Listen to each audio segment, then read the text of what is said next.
Yes. So, hello everyone.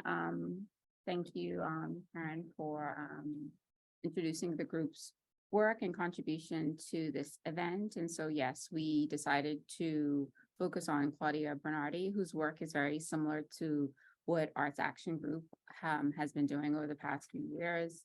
And so just a little bit about the artist. She's essentially born in Argentina in 1955, and her work really addresses human rights and social justice issues, working primarily in installation, sculpture, painting, and printmaking. And so she often engages communities and those particularly that have suffered state terror, violence, forced exile, and those who are victims of human rights violations. She's currently a professor of community arts, diversity studies, critical studies at California College of the Arts.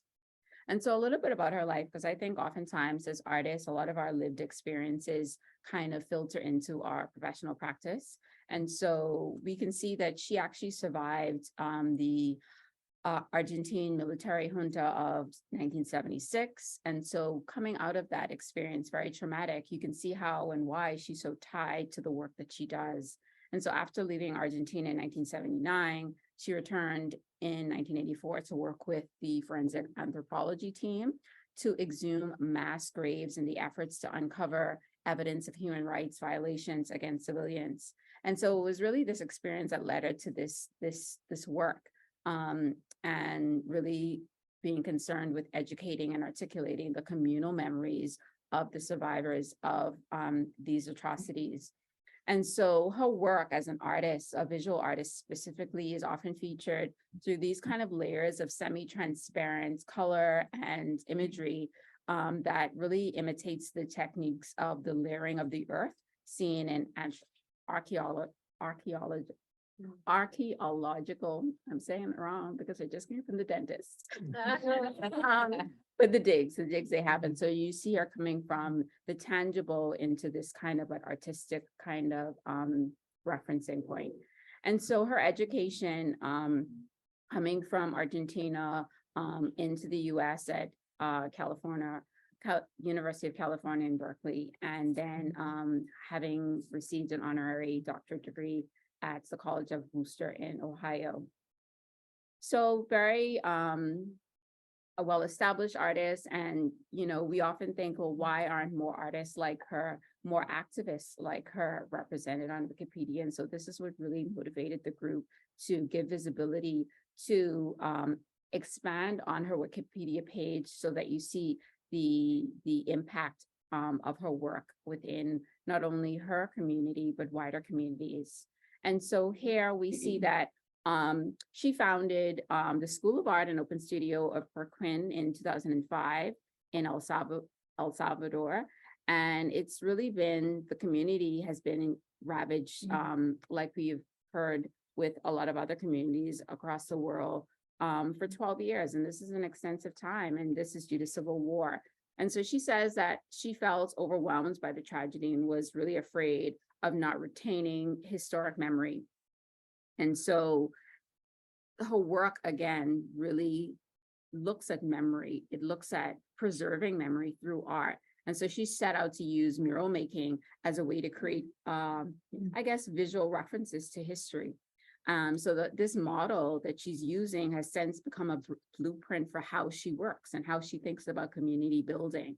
And she goes on to say in this last quote here, that it is an international art and human rights project, one of art education, conflict resolution, crime prevention, diplomacy building, community development, and preservation of historic memory. Their mission, this is the school, is to create bridges of collaboration with local and political agencies using art as a contribution to the social planning and the development of leadership roles among the participants. So really like planting these seeds, again, very much like our previous presenters, that allows the younger populace to feel empowered, to feel that there is something worth continuing in this work of art making, in this work of activism, and in this work of community engagement.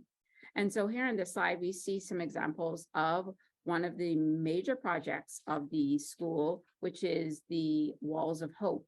And so in 2006, she worked with this group of children. And this pronunciation, I am not going to get right, but it is it says Mozot on my pronunciation apps, but my colleagues feel it may be Mozote. So forgive me, but it's in El Salvador, and they created this mural in collaboration with the young people in remembrance of this massacre that killed small children, that tortured the civilians in this community 25 years earlier. So here, using this process to help, using this process not only as art making, but as art education, as teaching, not only teaching the participants, but teaching those who interact with it in the future. And so in 2015, she again worked with colleagues from the school to actually collaborate with students and faculty at Mary Baldwin University in conjunction with a group of undocumented immigrant children that were detained at the Shenandoah Valley Juvenile Detention Center. So here we also have another kind of demographic that we're dealing with, at-risk youth. And here they created a 6-foot high, 30-foot wide mural. And Bernardi says this depicted the perilous journey Central American children faced as they crossed the border into the United States. So we see the impact of this work. This work is not just about creating beautiful imagery that's cast on buildings, but it is symbolic of the history of lived experiences that are tied to terror, that are tied to trauma, that help people heal. And so things that haven't been included in her current Wikipedia page are like some of the collections where her works are held, some of the more recent exhibitions, and some of the awards that she would have received in the past 10, 15 years. And so really and truly, I think for us as a group working in the art research class, we're really interested in how social justice, human rights artists need to be more visible within this kind of discourse. And we're grateful to be able to add to her Wikipedia page. So I'm not too sure how this works, but we have, like I said, she has a Wikipedia page at present, and on there it just has a very kind of brief bio, where she's from, and where some of her works are held in 2 collections in Philadelphia and in Arizona. But as you saw on my slides, her collection, her repertoire has increased. You know what? It's not, I need to connect to mine because it's not showing up on yours for some reason. Maybe a Should I glitch. put, like, there's all these links on that template. Do you want me to dump them in the chat?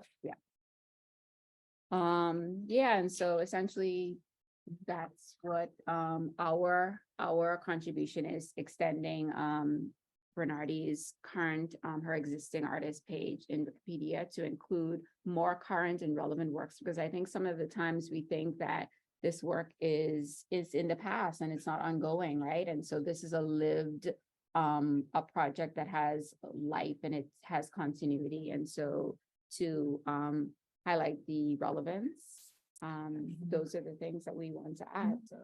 Yeah, so yeah, give us the link in the chat to the Google Doc with info. Yeah, so I added, I put in the chat the possible links, and then also that link to the El Mizot mural, and then also the link to the document where this draft is currently living. It looks like there's lots of people on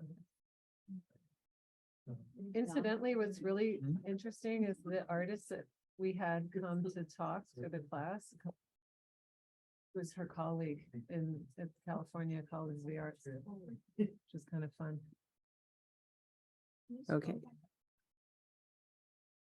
So the last, okay, so oh, good, thank you. So Henry's got some hot links to the items in Keisha's bibliography on Bernardi. And Anne has, so they, Keisha and her group have prepared on this Google Doc that Anne Holt just put in here some things to add.